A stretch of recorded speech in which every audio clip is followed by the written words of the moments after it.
Mungkin kita ngobrol MLM lagi nih Pak Handi, Mas Siap, Pulung. siap. Itu kan kalau dari Viral Blast atau mungkin MLM yang lain kan semakin ke bawah berarti duit yang bawah ini untuk disetor ke atas kan gitu terus ya runtutannya. Atau memang begitu ke perputaran uangnya atau gimana?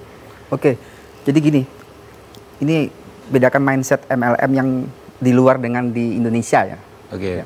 Di luar itu kita bergabung dalam MLM, kita tetap ada kewajiban menjual barang dan ada komisi penjualan. Kalau kita dapat downline itu bonus ketika downline berhasil menjual barang yang dijual tadi. Di kita kadang-kadang ada mindset ketika saya ambil downline ini bekerja, saya sudah nggak perlu lagi.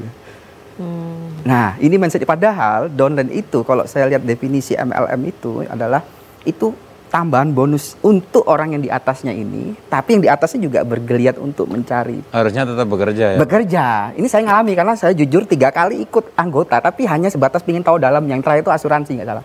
Di asuransi saya ditanya, saya disuruh cari aja downline bawahnya. Terus saya bilang, kenapa saya kok nggak ikut menjual? Saya tahu juga produk knowledge-nya juga, saya butuh. Nggak usah, cari aja downline ke bawahnya. Nah, salah satu ciri MLM yang baik ini adalah ada produk yang dijual dan tidak mengandalkan jumlah downline yang banyak sebagai prestasi. Nah ini yang perlu kita pahami bahwa MLM itu adalah untuk kemaslahatan umat sebenarnya. Kita tetap bekerja keras segala macam. Kalau ada downline bawaan kita, ini adalah bonus untuk kita agar kita semakin. Tapi kenapa nggak pernah diajarkan di negara ini bahwa yang benar seperti itu ya Pak? Nah ya tadi itu ada mindset mengatakan kalau saya sudah punya downline, ngapain saya susah-susah gitu loh. Ada downline saya bekerja.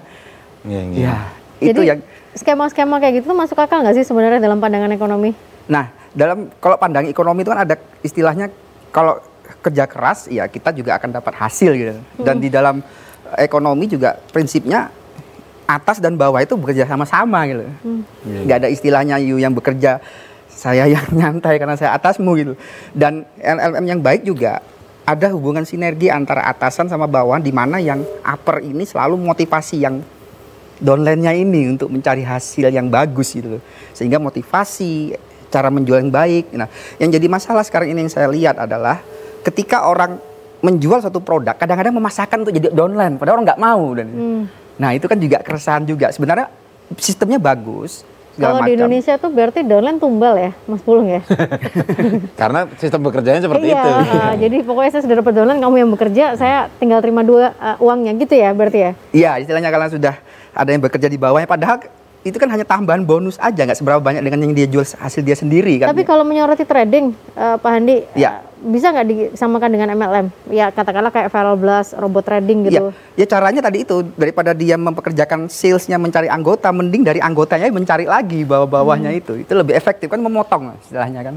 Tidak perlu kita membayar orang sales, sudah distribusi enak, orang sales itu tidak perlu kita pakai, cukup anggota aja yang mencari anggota yang lain, sudah terjual. Jadi sebenarnya ketika bisnis itu memang berjalan seperti yang paling nggak dikatakan ideal tuh pasti tidak salah juga ya berarti. Iya, yang salah ini kan pemikirannya dan cara instan bekerjanya aja, cara untuk pola manage sistemnya aja itu yang membuat sehingga itu jadi berubah dan itu menjadi berubah juga di kalangan masyarakat. Waduh, MLM pasti ada pemaksaan untuk kita.